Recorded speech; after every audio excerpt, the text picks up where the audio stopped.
my lair where I tinker with rules and games and things and, well, do my little bit here and there to change and alter things in a way pleasing to me.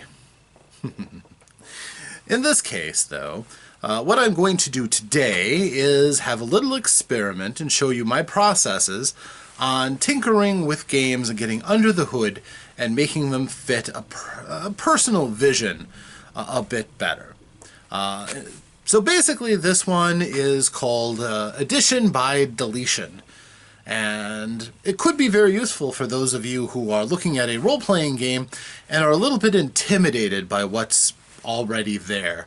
So, without further ado, let's get into the lab.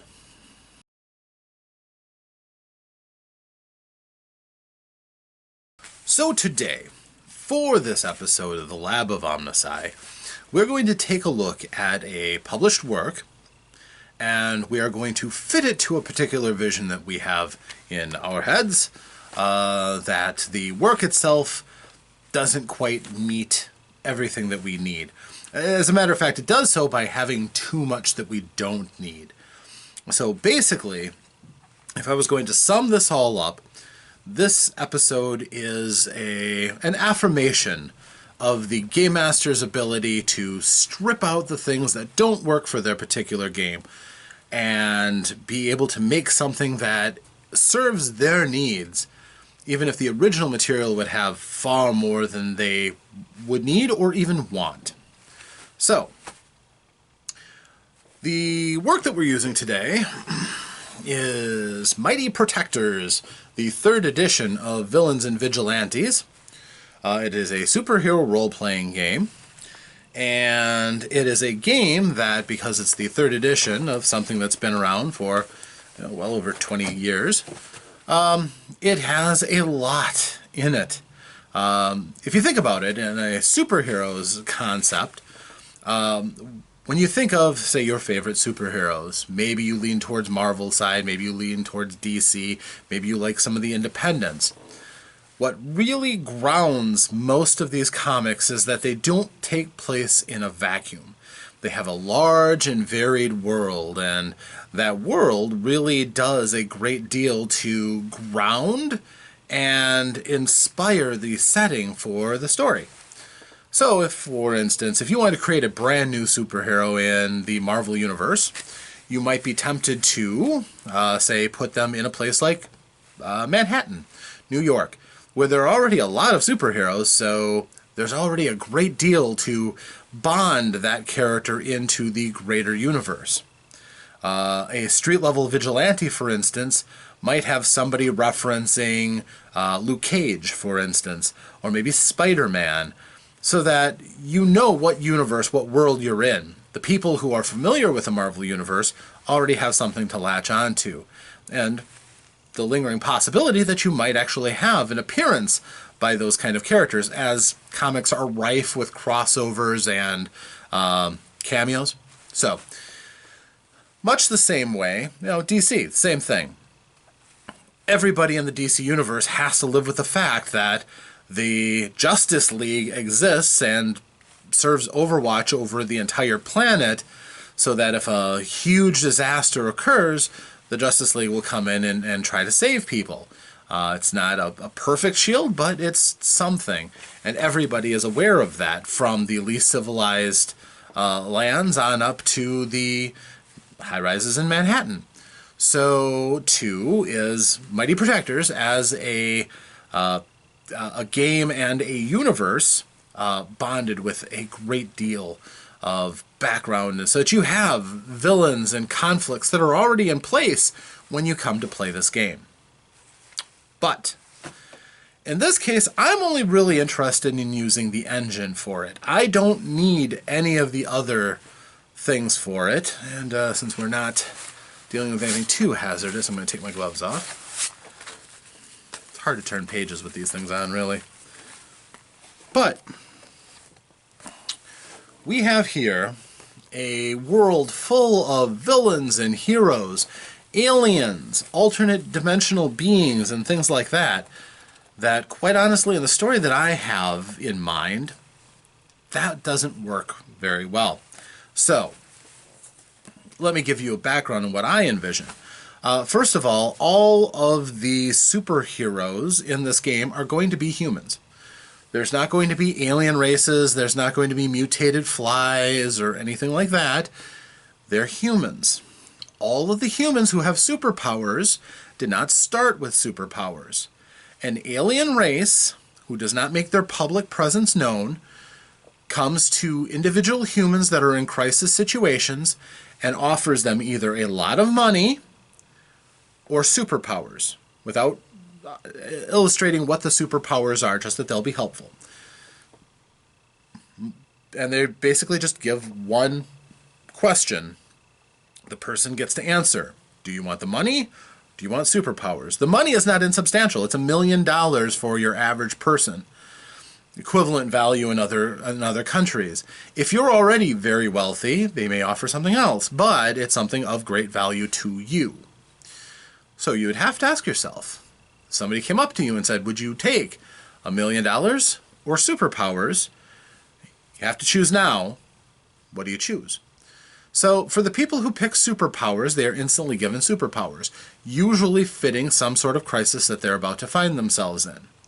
One of the NPCs of the game, for instance, is a man, an insurance salesman, who's on an airplane, and all of a sudden he sees a person who asks him if he wants superpowers so that he'll survive what's about to happen, or if he'd like his next of kin to have $1 million.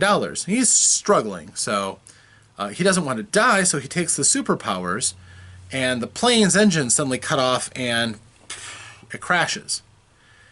And he wakes up in a government lab because the superpowers they gave him are basically he's turned into a living zombie.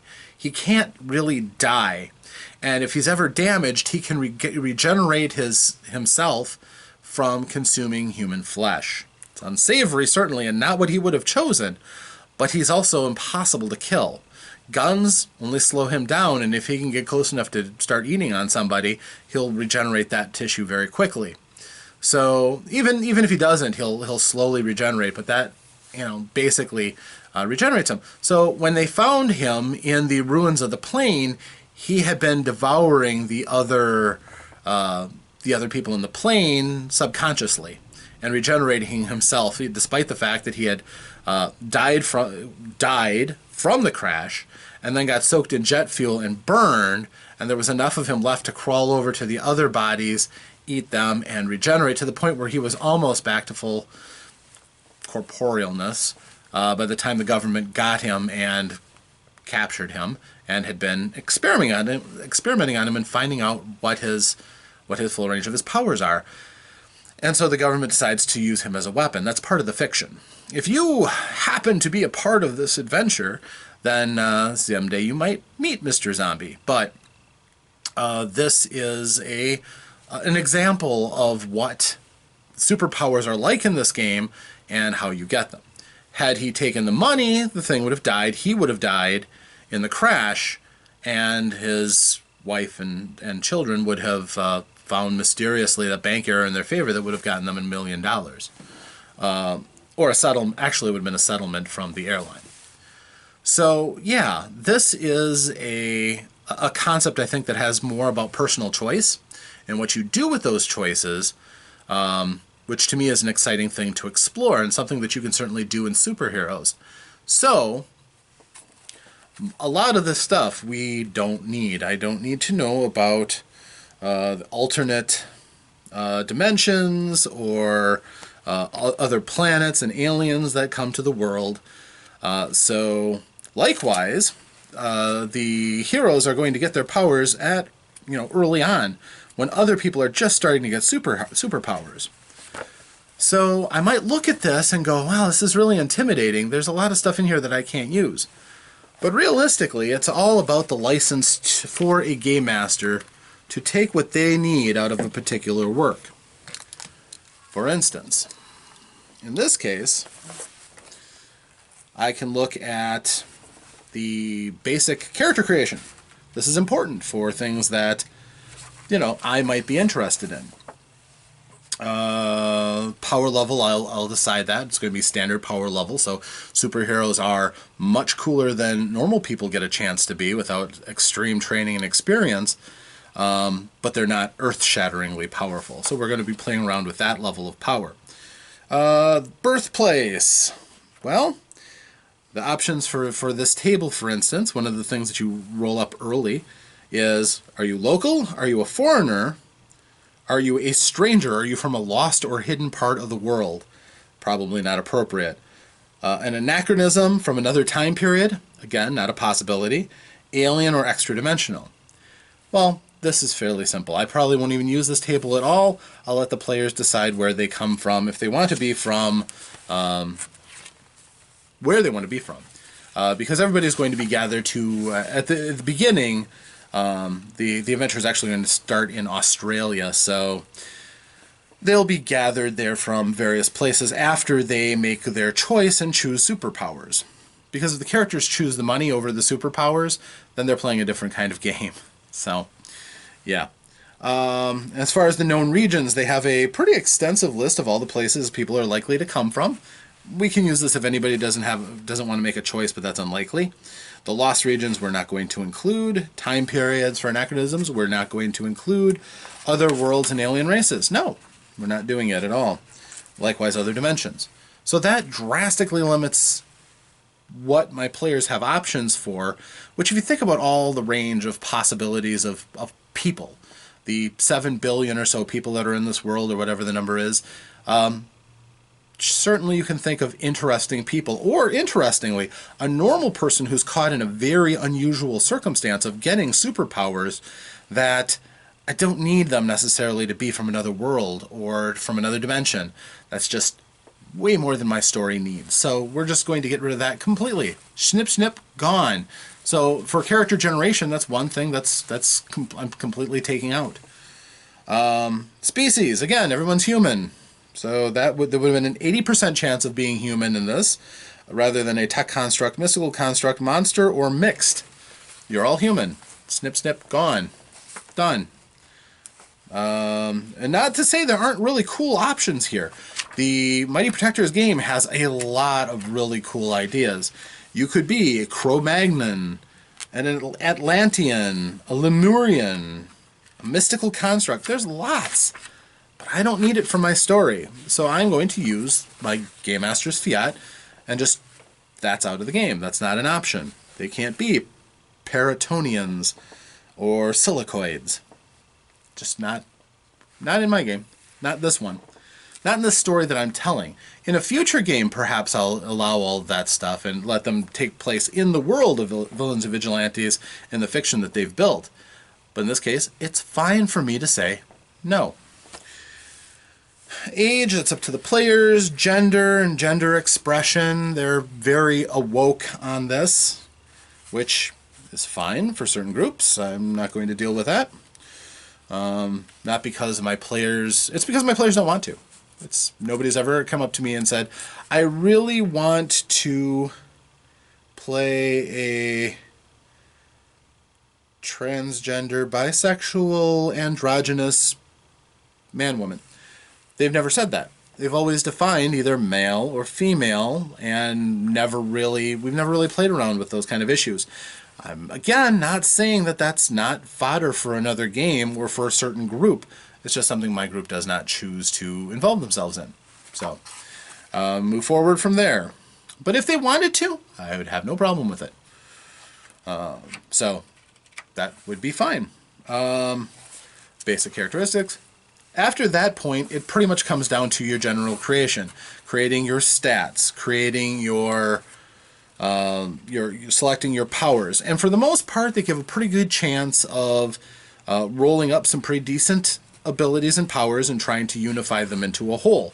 Because the individual people don't have any say over it, I find that random choices are actually quite apropos.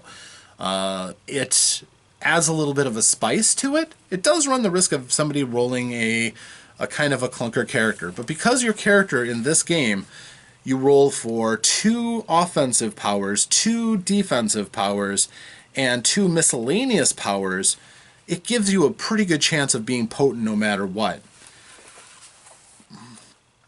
Looking at some of them, if you have, I don't know, weakness detection and a grapnel ability, and that's your offensive abilities, and your defensive abilities are, say, life support and, let's see, stretching abilities. Okay.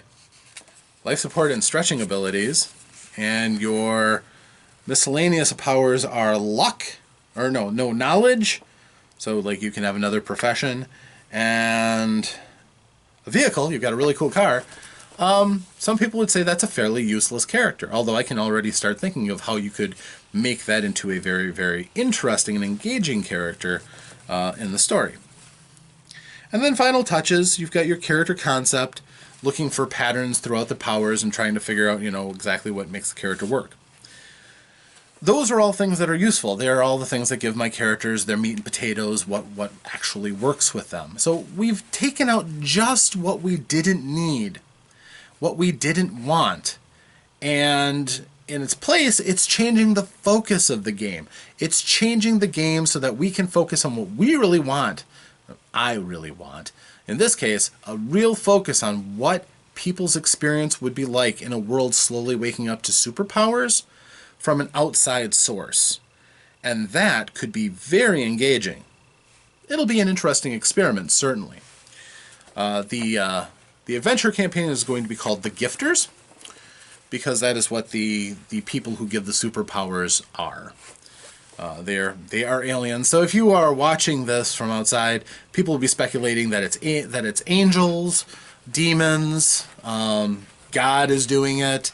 So there will be a whole group of religious people involved with it, but it's actually aliens who are, who are watching all this and think that humans need a little shove. So this much of the book. Where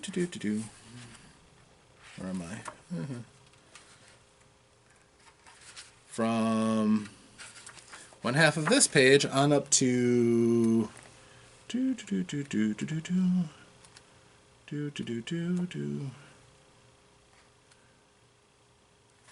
here. So that's about half the book is purely involved with character creation and the powers and what they can do. That was just for the powers, advantages, and weaknesses of the characters. So the actual character creation stuff starts a bit earlier and would be more if you're going to also include the stuff that we've taken out, because it's not going to be used in our game. It would be even more to this of the book. So 2/3 of the book is character creation, really. So the actual mechanics of the game, and this is kind of funny. This, as I said, it's the 3rd edition, so a lot of this stuff has evolved. But the actual mechanics of the game, what it takes to run the game, is this. This little bit is the hardened mechanics of the game. That is from page 101. That's section 3 to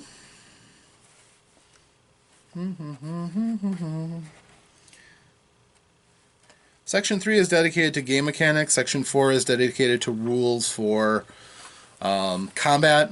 Section 5 is the physics of the world and how to use superpowers with all that stuff.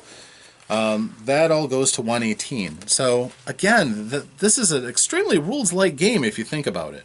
There's not massive amounts of rules. It's mostly saying, look at your core stats.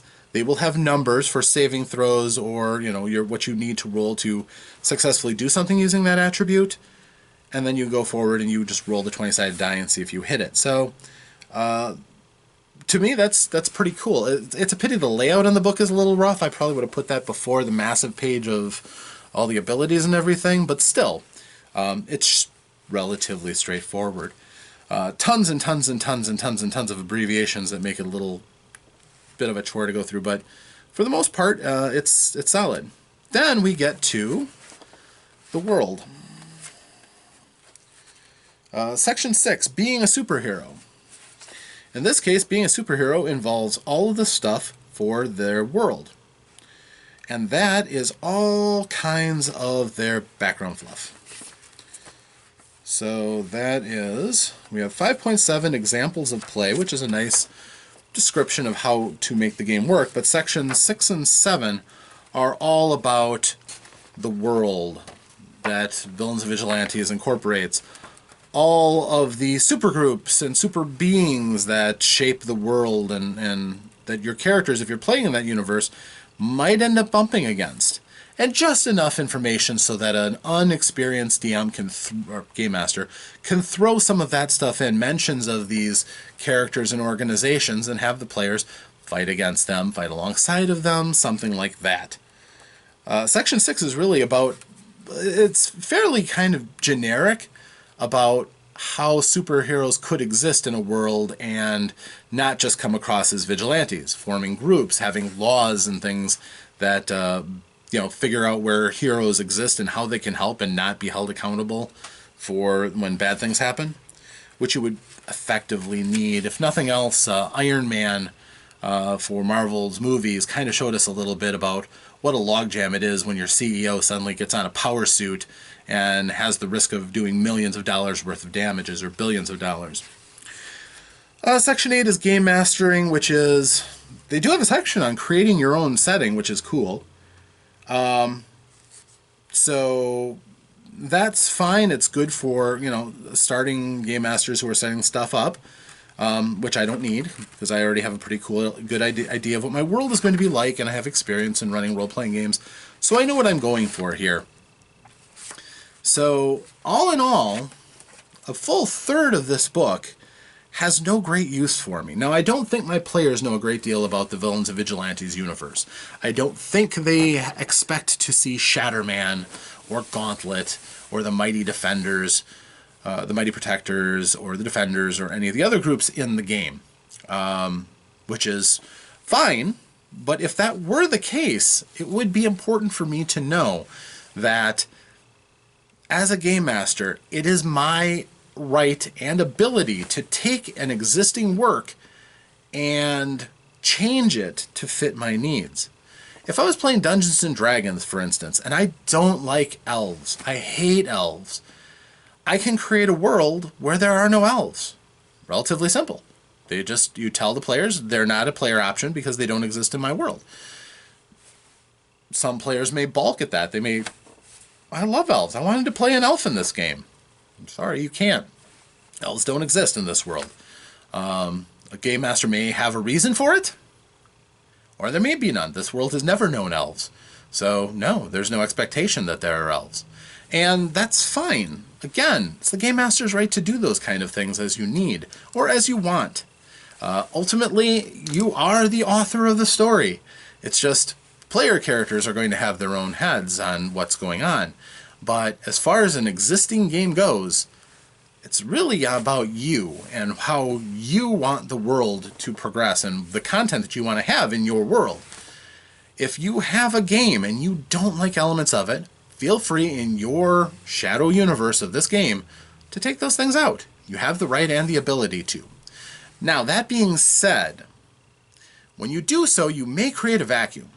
You may need to fill things as you go. For instance, if you want to play, say, Middle-earth, and you don't want to have elves in the game. If your players are determined that they're going to go north from the Shire until they hit Rivendell, you probably want to have something there for them. Perhaps a human city, where no mention of the elves are. Or, you could create a bigger impact of the Dunedain, the Rangers, and their civilization, and maybe put them in the place of the elves, so that all of the mentions of elves that you see, for example, the riddle leading into Moria, over the door, that Gandalf sits and ponders, and Frodo comes up, and what's the riddle? And he's like, speak, friend, and enter. Well, what's the elven word for friend? And Gandalf says it, and the door opens. Well, all you have to do is say, well, this is an ancient Dunedain message. Same result, just instead of having elves, if you really have a problem with the elves, you can replace it, but you need to put something in its place in a pre-existing world that your players might have knowledge of. And in this is just fictional writing. This is just adding your own spin on the story. There's absolutely nothing wrong with a game master going into an existing work, pulling out the things they don't need or don't like, and running their game, their world, their way. Sometimes as game masters we need reminders that it's okay to treat the game as ours, that it's all right to take ownership and edit as you go. Just remember, you have to be fair about how you employ that editing. If you leave large gaps, be prepared to fill them in, and make sure that your players understand what's changed so that they aren't surprised when they enter into Tolkien's world and there are no elves. That's the kind of thing they should probably know up front, rather than just as a surprise the elves are all gone and the players are shocked that there are no elves in Tolkien's world. So, again, just a little mention of it in your session 0 could bypass all of those problems. But if you're going to make those kind of changes, it's a good idea to know why you're doing it and to be able to express that to those who are going to be playing in your game. In my case, my players aren't going to have any pre-existing notions or assumptions that they really want to play a Darkling or a Keldorian. In this case, I'm just going to tell them in session 0, you're a human, let's make a human. Then we'll get to this point where this happens. You accept superpowers? Okay, let's roll. They roll for their powers. I will weave that into a story on how they may get over a situation or create a disaster that their powers will help them to overcome. And then in that case, then the next step that brings them to where the group is going to start in Australia can occur. So this will be, I hope, an exciting and engaging campaign because it's not about all the rest of the world. The rest of the world is going to go silently bananas around them as superpowers occur. Whether or not they choose to be overt or, keep their abilities under wraps will be interesting to see, the temptation to use their power for their own ends. But I think, all in all, the story should be pretty engaging and compelling, and I think they're going to enjoy it. And if it progresses far enough, who knows, I might share this with you as well. Make sure you leave a note in the comments if you're interested and want to know any other details. I might spill a few secrets. But I hope that this has found a little seed somewhere. If you ever plan on running games, think about, you pick up a game off the shelf. That's not carved in stone. It's in a book. And one of the best guidelines for a game is if it doesn't work for you, or it doesn't work for your game or your group, feel free to change those rules. It's your game, and that's much more important than what's written in any book. With that being said, I am OmnusI. Thank you for joining me here in my lab, and until next time, may the dice always roll the way you need them to when you need them the most. Thank you, and farewell.